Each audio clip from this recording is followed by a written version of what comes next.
Thank you, good morning, and welcome. And thank you for everybody for making a minor adjustment in our respective schedules.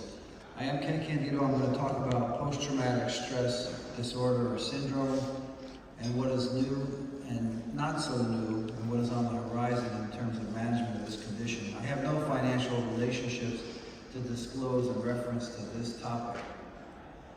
My affiliations, I've been on the American Society of Interventional Pain Physicians Board of Directors for 10 years. Actually, just left that position this year.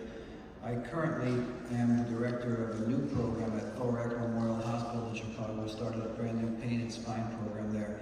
I have clinical professorships both in anesthesiology and surgery, as Dr. Singla mentioned, at the University of Illinois College of Medicine in Chicago. I have several learning objectives today. I'd like to talk about the utility of stellate ganglion block for post-traumatic stress disorder and talk a little bit about the history of why we consider a nerve block for essentially a psychological or psychiatric condition. And that will entail the use of talking a little bit about the clinical anatomy, the cervical sympathetics, the vascular anatomy, the current neuroscience underlying the utility of stellate ganglion block, and does stellate ganglion block not only improve PTSD, but also do things like reverse alcoholism and substance use disorder associated with PTSD, and does it reduce the risk of suicidal ideation? Because obviously there's a high correlation and a high prevalence between PTSD and suicidality. PTSD is really a prevalent problem in the United States. About almost 7% of individuals are stated to have post-traumatic stress disorder. Females represented to a higher level than males. And war, or wartime, is the #1 factor in the etiology of PTSD. So obviously, without judgment or any other comment, we know that in the Middle East, there's probably a very high prevalence right now and going forward of PTSD, especially in children, especially in those who are non-combat members of that warfare area. So the term PTSD was coined during the Vietnam War, although the ancient Greeks had actually described all the signs and symptoms of it many decades and centuries before. And in 1980, when the Diagnostic and Statistical Manual, 3rd edition, was actually published, was the first time that there was any recognition formally for post-traumatic stress disorder. Warfare is the #1 cause. Sexual assault, maybe up to 19% incidence of PTSD associated with rape. Any threat to a person's life. And the symptoms last or persist for greater than 1 month, and they include things like disturbing thoughts, feelings, dreams, attempting to avoid so-called triggers or cues, and increased fight or flight response. That's really important that there's an increased activation of the sympathetic nervous system, because we're talking today about the utility of one type of sympathetic nerve block for ameliorating the subjective reports of ill-being associated with PTSD. So PTSD is not a standalone condition. There is a high risk of suicidality, self-harm, substance use, and then there's a complex with prolonged or chronic trauma. Now, chronic treatment that's been applied, some levels and degrees of efficacy, and some things that are not so efficient. For example, benzodiazepines should never be used with PTSD. Not only do they not work, they can oftentimes make the situation or condition significantly worsen. But counseling may work. We're not going to talk about that this morning. Eye movement desensitization processing, reprocessing, that has shown some efficacy. SSRIs, SNRIs, tricyclic antidepressants, some efficacy. And again, stellate ganglion block is our primary purpose for being here. Now, why stellate ganglion block? Well, because with some type of trauma, emotional trauma, physical trauma, there's hyperactivation of the sympathetic nervous system, which leads to the phenomenon of central sensitization. Laboratory data supports this. In the urine, we see low cortisol, high norepinephrine, high epinephrine, corticotropin releasing factor is elevated, and low or high dopamine levels. Abnormalities are found using functional MRIs, including in the hippocampus pituitary axis, but most commonly in the amygdala, which is the center, a little almond-shaped anatomical structure found in the center of the cerebral cortex, which modulates emotions. And then we have anandamide, endogenous cannabinoid, which is also reduced in individuals with PTSD. Dr. Lipoff, who was one of my residents at the University of Illinois, became a tremendous investigator in terms of the efficacy of stellate ganglion block, not just for PTSD, for hot flashes in menopausal women, and all sorts of other types of physiological and emotional conditions he's published extensively. I've been privileged to publish about 10 papers with Dr. Lipoff. It's a name that is synonymous with stellate ganglion block, especially for these types of conditions. Him and Sean Mulvaney, we'll talk about him momentarily. So a few years ago, Dr. Lipoff and I looked at the literature where pharmacology had been suggested as being the mainstay of treatment for PTSD. We said, why not nerve blocks? Why not sympathetic nerve blocks? Well, that was 2018. Gene had already done hundreds of cases going all the way back to 2007 and 2008. I was privileged to participate again with him on several primarily retrospective analyses on the efficacy of stellate ganglion block for post-traumatic stress. This is another one of our papers which speculates or hypothesizes about why stellate ganglion might have utility for PTSD. And that's because of the known elevation of brain-derived neurotrophic factor with PTSD risk. So trauma induces DNA methylation. That in turn can increase brain-derived neurotrophic factor concentrations. And we are hoping, or the goal of using stellate block is to reduce beta nerve growth factor levels, which can improve or impact PTSD symptoms. And that's why stellate ganglion block has been shown as a significant therapeutic benefit for the treatment of PTSD. The theoretical mechanism of stellate ganglion block is, in this condition, is that there's a reduction in nerve growth factor. Nerve growth factor is synthesized and released in times of stress, both physical, emotional, and psychological stress.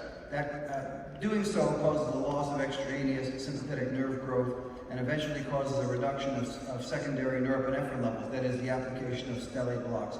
We did a PubMed search for the following, looking at DNA, neurotrophic factors, PTSD, and demethylation. And based upon the evidence, we summarized that trauma causes DNA methylation, as well as brain-derived growth factor, nerve growth factor levels, which increase, which causes sympathetic sprouting, and the blocks tend to abort that neurogenic sprouting, or nerve growth factor sprouting. Here's what it looks like schematically. Trauma induces nerve growth factor and demethylation of DNA. This can cause secondary sprouting and also central sensitization at the level of the brain, at the substantia gelatinosa, and level 2 Rex's lamina, and then the application in a timely fashion of a right-sided stellate ganglion block. And I want to emphasize that when we're talking about stellate block for post-traumatic stress disorder, we're primarily discussing right-sided stellate block with some caveats that I'll discuss in just a moment. There's also functional MRI analysis and evidence that shows reductions in the volume of the hippocampus and the amygdala with chronic PTSD, and that may be a target. This is a beautiful paper from Al-Khairi and Associates. That may be a target for why stellate ganglion block is effective to help to improve and to return the normal volumes of these critical anatomical structures in the brain.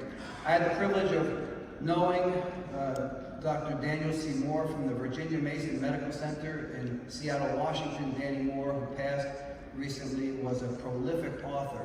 And in the 1950s, he wrote 4 textbooks dedicated to pain and regional anesthesia, including one in 1954 called Stellate Ganglion Block. It was and remains today the only treatise or tome ever written exclusively on this one nerve block. It's called stellate ganglion block. That's myself with Danny Moore in Vancouver back in 27. Danny also wrote a book called Regional Block, Complications of Regional Block, and he wrote a text on obstetrical anesthesia. So he's a prolific person and well described in the literature as being a forefather or grandfather for the use of stellate ganglion block. Post-traumatic stress disorder. This is a beautiful review from Mary Summers. I encourage all of you who have an interest in looking at the history as well as the recent literature in the support of stellate ganglion blocks. And this goes back and shows that we've known since at least 1947. So even before Danny Moore wrote his book in 54, we've known that stellate ganglion block can have a positive effect and cause euphoria for some types of neurological conditions. In 2008, Eugene Lipoff, my former resident, was the first to ever describe stellate block for a civilian population having post-traumatic stress disorder. And you can see that there's been a preponderance or an exponential increase in the literature in support of stellate ganglion blocks for this purpose. So this is a timeline for the use of stellate ganglion blocks for post-traumatic stress disorder. Lipoff in 2008 did the first case report. He did the second case report series in 2010. And then there's a name, Sean Mulvaney, from the United States military, who has been a tremendous contributor to our understanding of stellate block in the military population suffering from post-traumatic stress disorder. I emphasize the name Mulvaney because Mulvaney seems to be a name associated with post-traumatic stress, both in terms of causing post-traumatic stress disorder. Here we see Dylan Mulvaney, associated with Bud Light losing $400 million in the second quarter of this year for being the representative for Bud Light. That caused post-traumatic stress. And there's Sean Mulvaney, who has the treatment for the entire Anheuser-Busch family of individuals who've sustained that $400 million loss due to this ad campaign. So why do we talk about a right-sided stellate ganglion block versus a left-sided stellate ganglion block? Largely because of the lack of heart rate variability associated with the right-sided block compared to the left-sided block. This is a picture from Danny Moore's 1954 original book on stellate block. The author was Joy Paulus from the Virginia Mason Medical Center. She illustrated all of his tremendous works, and it shows the targets as well as what some of the pitfalls are anatomically of doing stellate ganglion block. In the old days, we took a plumb bob approach. We basically just felt for the sternocleidomastoid muscle. We retracted the muscles laterally to try to avoid the carotid and vertebral arteries. And we tried to place a needle down on Chassagnac's tubercle, strike the tubercle, withdraw the needle to clear the prevertebral fascia, and then inject up to 10 to 20 cc's. Danny Moore's book actually talks about injecting 20 mLs of mepivacaine, a huge volume. Clearly now with the advent of ultrasound guidance or with the use of fluoroscopy, we have minimized the volumes as well as the side effects and consequences of stellate block. The beauty of ultrasound is that you can see all these anatomical structures which previously were unavailable to us. You couldn't see the trachea, for example, with fluoroscopy. You couldn't see the esophagus or the thyroid gland or the sternocleidomastoid muscle or the longus coli muscle, which is the primary target for stellate block. And then moving from medial to lateral, you can actually see that hyperechoic glistening structure, SG, is stellate ganglion, sitting on top of the longus coli muscle. Fluoroscopy continues to be used.